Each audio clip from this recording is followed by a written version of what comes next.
You can go ahead and be turning in your Bible to Second Chronicles, because that's what we're getting back into tonight. Second Chronicles, we're going to be in chapter 29 and following this evening, if you want to follow along. Look at a couple of chapters tonight. I got to tell you, I'm very thankful for these chapters tonight, because as I've studied these chapters this week, I have become ever more grateful for the infinite wonder that is our God. And I'm excited to share a little bit of what I've been learning throughout this week. You know, sometimes people get the impression that the God that we read about in the Bible, and particularly the God that we read about in the books of the Old Testament, you know, sometimes people get this impression that God is inflexible, rigid, unrelenting, unwilling to bend. And the fact is, you can probably think of some of the stories that lend that impression. Like, for example, one only has to think about poor Uzzah. Do you remember Uzzah? Remember what happened with Uzzah? Who reached out his hand to catch the Ark of the Covenant as it was falling, and immediately when he touched it, what happened to him? Immediately he was struck down and he dies. Now, there's more to that story than meets the eye, but it leaves an impression about the God that we're dealing with. There are these two fellows in Leviticus, Nadab and Abihu. They're the sons of Aaron, the high priest.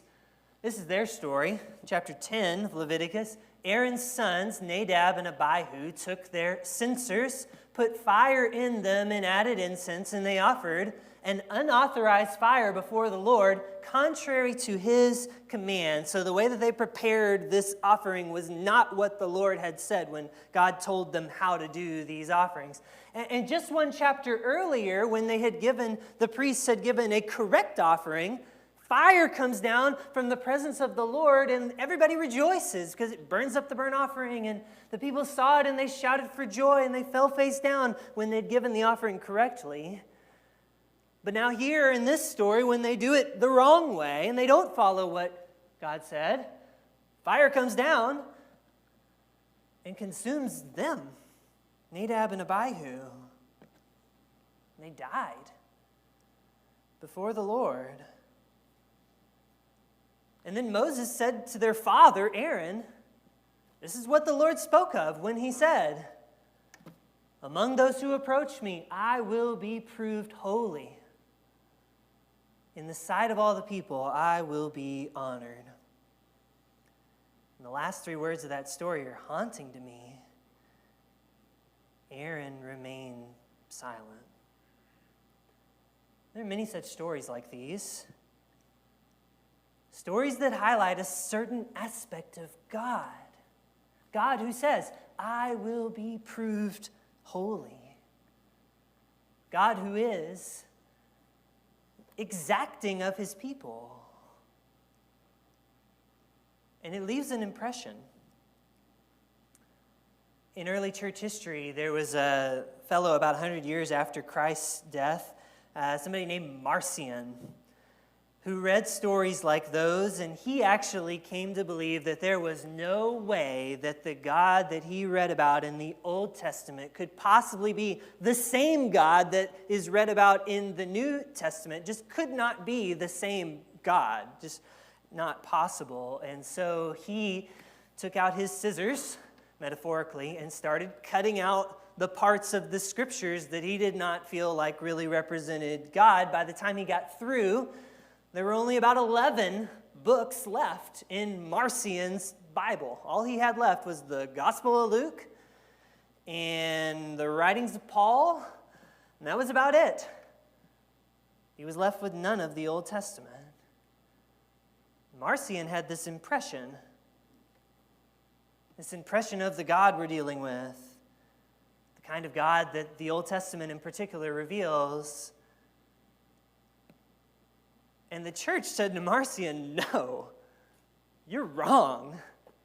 And our Bible today is not 11 books, it's 66 books about one and the very same God who is so much more vast and infinitely wondrous and capable than that certain impression of just an unrelenting, inflexible God could allow. And passages like ours from Chronicles tonight help us to see that.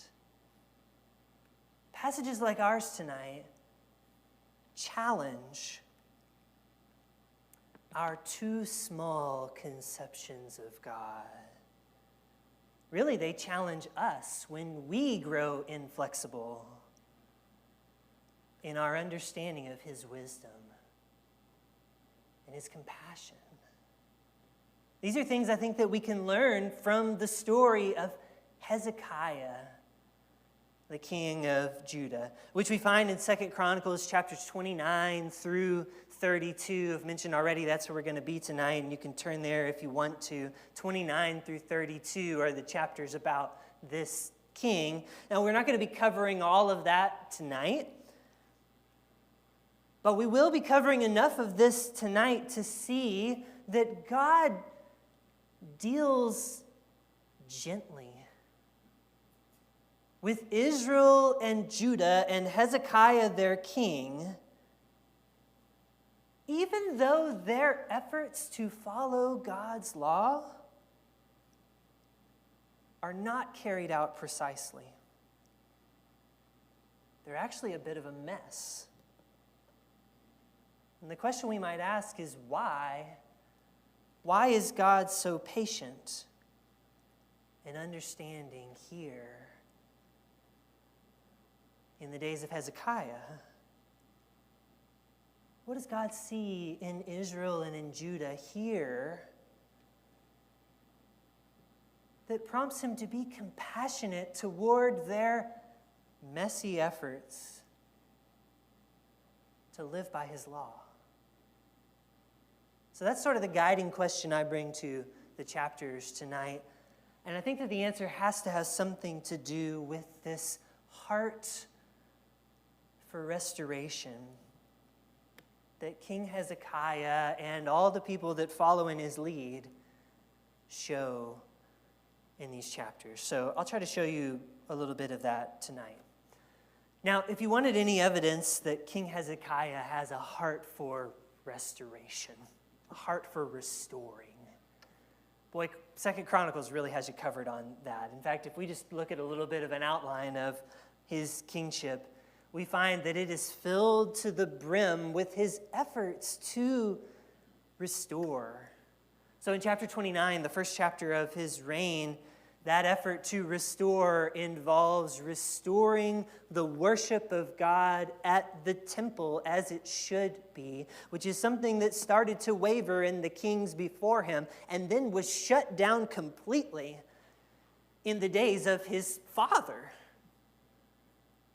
But now Hezekiah is working to restore it as the Lord had told them. Chapter 30, which is actually going to be our main focus for tonight, Hezekiah sets his efforts to restoring something else. In this case, he's restoring the Passover celebration. And in chapter 31, he continues to restore. This time, he's restoring the contributions that are made to the temple. In all of these things, Hezekiah is making an effort to go back and to restore what God had told them to do about all these different things in the law. And it's not just that he makes this effort either.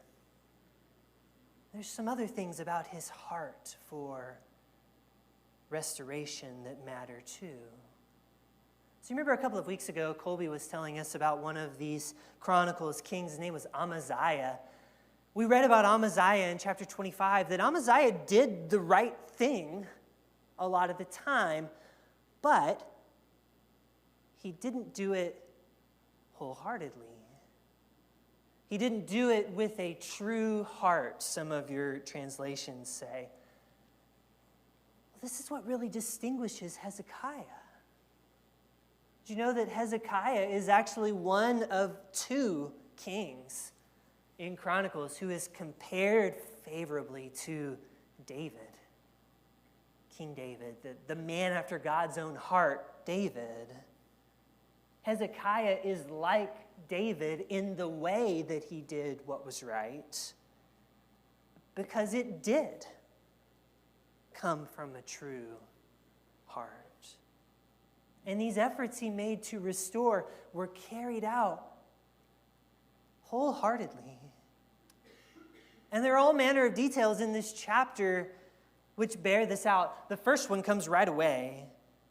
Just 3 verses into the very first chapter, chapter 29, we read about Hezekiah's reign, that in the first month of the first year of his reign, he opened the doors of the temple of the Lord and repaired them. So catch that. It's the first month of the first year that Hezekiah starts doing these things. You get a sense of urgency from him about these things. This is not like when somebody who's in power, a politician or somebody, talks about all the different things that are important to them, but then you find out by their actions what really matters to them. You find out by his actions what really mattered to him, because he does it right from the very jump, right from the beginning. Right from the word go, we see what matters. There's urgency in his heart about this. You may remember in a book called Haggai that it takes 18 years for them to start and finish the task of rebuilding the second temple to the Lord. 18 years. And the prophets have to come along and say, what are you waiting for? You built your houses. You got all that done. When are you going to get around to this? That's not Hezekiah at all. From the very first month of his reign. And in his own words, he's going to tell us why. This is what Hezekiah said to the priests and the Levites. Our parents were unfaithful. They did evil in the eyes of the Lord our God and forsook him. They turned their faces away from the Lord's dwelling place and turned their backs on him. And now he's about to give examples about all the things they didn't do for the temple. The opposite of what Hezekiah is trying to do. They shut the doors of the portico and put out the lamps. They didn't burn the incense or present any of the burnt offerings at the sanctuary to the God of Israel. These are all the things Hezekiah is trying to restore again. Therefore, the anger of the Lord has fallen on Judah and Jerusalem. He's made them an object of dread and horror and scorn, as you can see with your own eyes. This is why our fathers have fallen by the sword, why our sons and daughters and our wives are in captivity. Now, I intend to make a covenant with the Lord, the God of Israel, so that his fierce anger will turn away from us. And he says to those priests and Levites, don't be negligent. Don't be negligent now. For the Lord has chosen you to stand before him and to serve him, to minister before him, and to burn incense. And don't you just get such an amazing glimpse into what really matters to Hezekiah in this speech? In this speech, you hear his reverence for the Lord. He has this respect for the awesome power of God and how they ought to obey his word. He understands how serious it is to do right by God. You see his urgency that he wants to make these things right away. And he says, don't be negligent about these things. But it's not just the externals that matter to him. He wants the relationship restored with God. He says, I intend to make a covenant with this God. Hezekiah doesn't want to be like his father who did wrong. He doesn't want to be like Amaziah who did right but not wholeheartedly. Hezekiah's interest is a wholehearted restoration. So they set to work.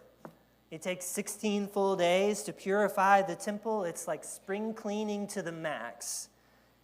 And then worship at the temple and sacrifice at the temple begins anew. And the service at the temple of the Lord is reestablished. And Hezekiah and all the people rejoiced at what God had brought about. They rejoiced at what God had brought about for his people. And they're giving the credit to God for all of these things because all these things happen so quickly. And in all of these things, I think we get a glimpse of Hezekiah's heart. We really start to see it when we get to the next chapter. If you don't have a Bible out, maybe it's a good idea to have one out and turn there. This is chapter 30 of 2 Chronicles. We're going to start in verse 1. When the worship of the temple has been restored, now Hezekiah is going to set his sights toward restoring something else. Look at verse 1. 2 Chronicles chapter 30, verse 1.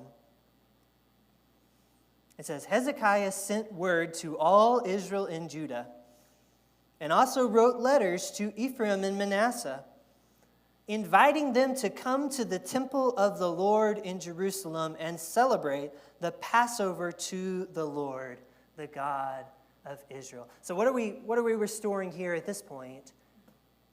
We're restoring the Passover now, which according to verse 5 that we'll get to, has not been celebrated in large numbers as the Lord said that it should be in Jerusalem right now.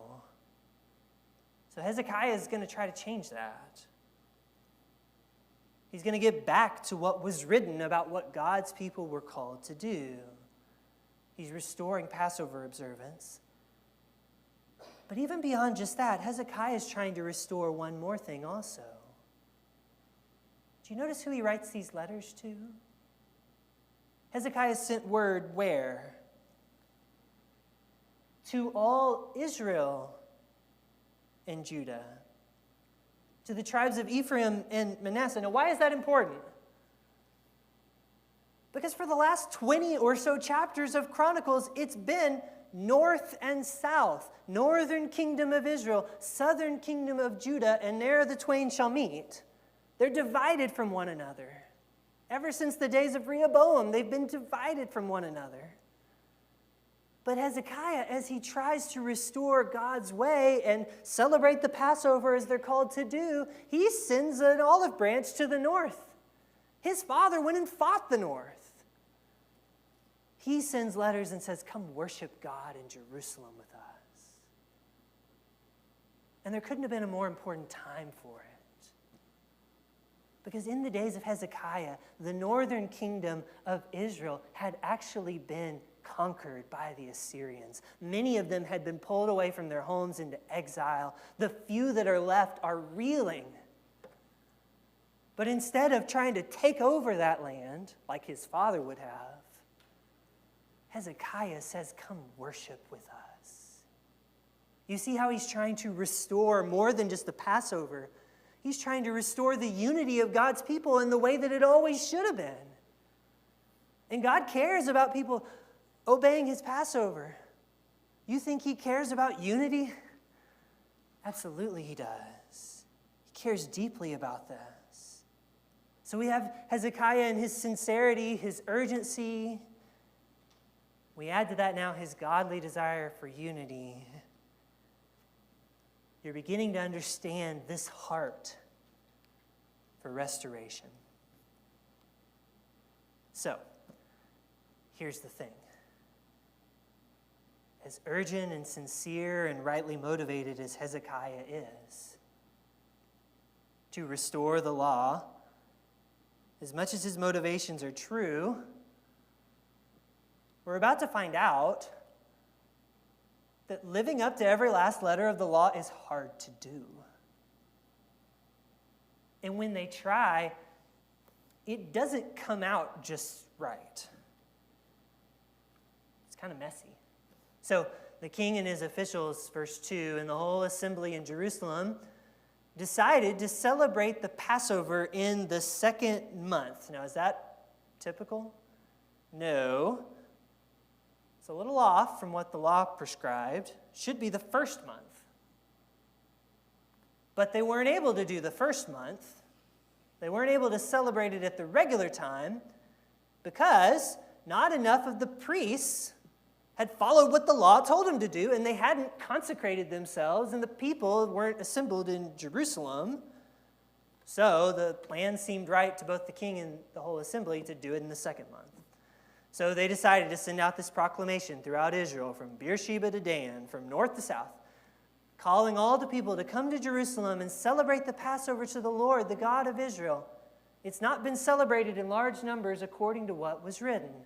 So the king's command, couriers went out throughout all Israel and Judah with letters from the king and from his officials, which read, "People of Israel, return to the Lord, the God of Abraham, Isaac, and Israel, that he may return to you who are left, who have escaped from the hand of the kings of Assyria. Do not be like your parents and your fellow Israelites, who were unfaithful to the Lord, the God of their ancestors." Verse 8, "Submit to the Lord. Come to his sanctuary, which he's consecrated forever. Serve the Lord your God, so that his fierce anger will turn away from you. If you return to the Lord, then your fellow Israelites and your children will be shown compassion by their captors and will return to this land. For the Lord your God is gracious and compassionate. He will not turn his face from you if you return to him." So these couriers went from town to town in Ephraim and Manasseh as far as Zebulun. But people scorned and ridiculed them. Nevertheless, some from Asher and Manasseh and Zebulun humbled themselves and went to Jerusalem. Also, in Judah, the hand of the God was on them to give them unity of mind, to carry out what the king and his officials had ordered, following the word of the Lord. And a very large crowd of people assembled in Jerusalem to celebrate the festival of unleavened bread in the 2nd month. But, verse 17, since many in the crowd had not consecrated themselves, like the law told them to do, the Levites had to kill the Passover lambs for all of those who were not ceremonially clean and could not consecrate their lambs to the Lord. And to make matters even messier, although most of the many people who came from the north, Ephraim and Manasseh and Issachar and Zebulun, had not purified themselves, yet they ate the Passover anyway, contrary to what was written. So, if you're keeping score at home, what do we have here? We've got the Passover celebrated at the wrong time of year, not according to the law. The reason the timing is off is because the priests were not consecrated like they should have been according to the law. Many of the people themselves who come to the Passover cannot deal with the Passover lambs themselves like the law told them to do because they weren't consecrated. And even though they weren't purified like they were supposed to be to eat the Passover, they do it anyway, contrary to what was written. You see what I say when I say this restoration of the law, the restoration of the Passover, it's not exactly coming off without a hitch. It's messy. It is not a down-to-the-letter success in restoring the law. And if you carry with you to this story a certain expectation of how God reacts when you don't follow the letter of the law, if you're thinking about Uzzah and Nadab and Abihu, you're probably pretty worried right now for these people about how this is going to go. But the rest of verse 18 says this. It says, Hezekiah prayed for them. He prayed for those people who came from the north, who had come all this way with good hearts, who had desired unity with the people they'd been separated from for so many years, who wanted to get back on track, but didn't do it all just right. Hezekiah prayed on their behalf, saying, "May the Lord who is good pardon everyone who sets their heart on seeking God, the Lord, the God of their ancestors, even if they are not clean, according to the rules of the sanctuary." And you know what? The Lord heard Hezekiah, and he healed the people. So why do you think God deals so benevolently here with Israel and with Judah? Can I offer a few possibilities? Could it be because his ways are a lot higher than our ways? Isn't that what Isaiah told us? For my thoughts are not your thoughts, neither are my ways your ways, declares the Lord. And as the heavens are higher than the earth, so are my ways higher than your ways, and my thoughts than your thoughts. Our Lord is infinitely wondrous. Our grasp of him and of his ways is often too small. And if we come to this passage with the impression that Marcion had, well, then we need examples like this to challenge it.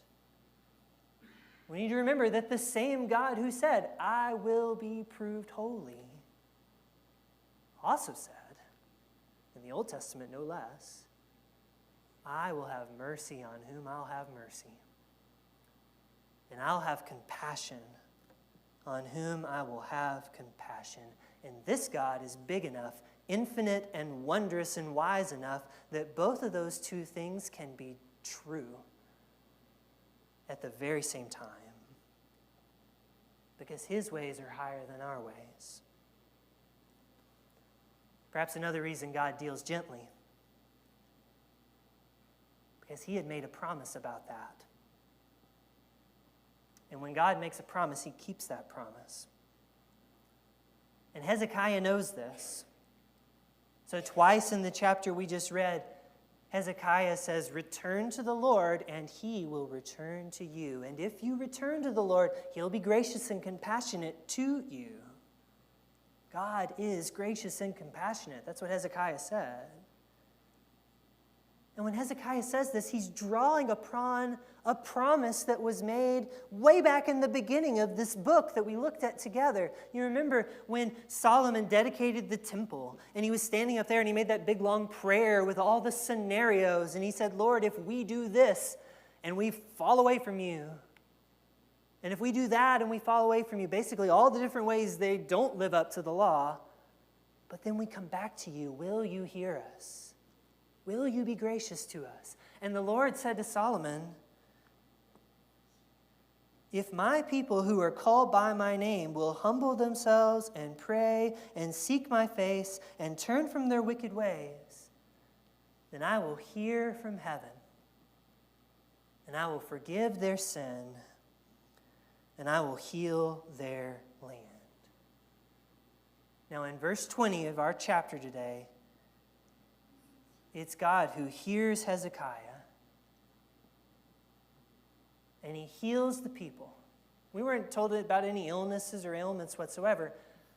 I think this verse is the Chronicle writer reminding us of that promise.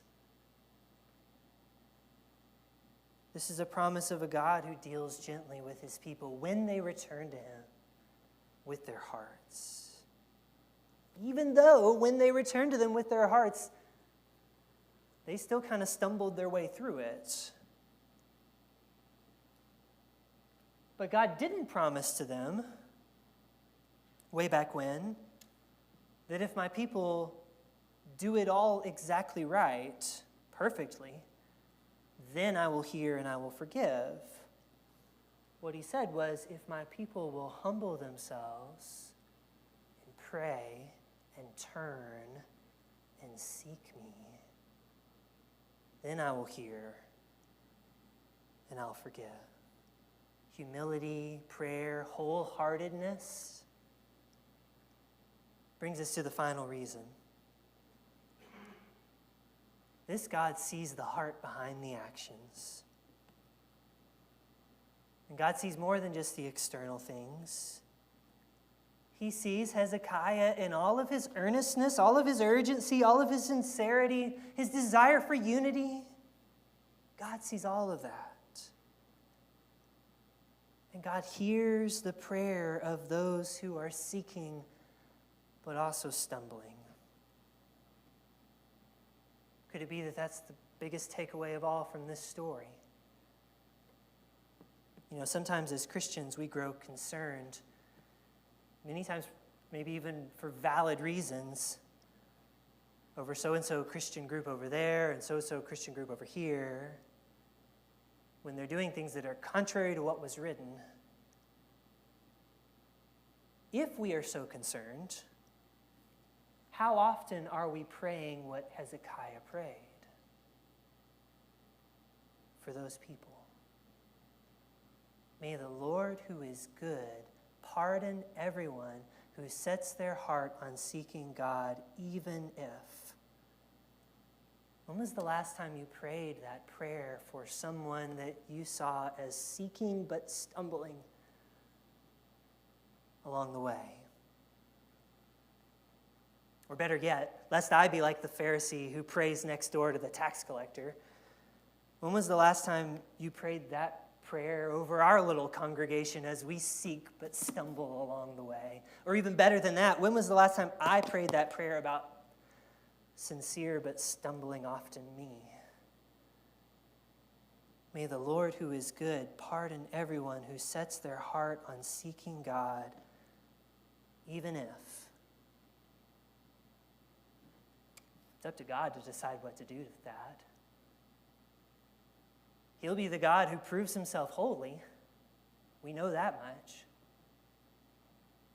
He will also be the God who will be merciful on whom he will be merciful, and compassionate upon whom he'll be compassionate. But wouldn't it be a good thing if I prayed that prayer more earnestly and more often? I think it would be. I think I have a lot to learn from the faith of Hezekiah, who had such a heart for restoration and pleasing the Lord, and prayed his way through it as they stumbled along the path. Maybe you have something to learn from Hezekiah tonight too. Maybe we can learn to be more concerned about one another and ourselves, to pray for each other as we stumble along the way. And maybe we can come away from this with a little more of a humility about ourselves, about this God who is infinitely wondrous and who really sees what we do not see, sees the heart of us. Maybe it's time for you to turn your heart back to God, like this book is calling us to do again and again. However you might be called or challenged, let's respond while we stand and while we sing.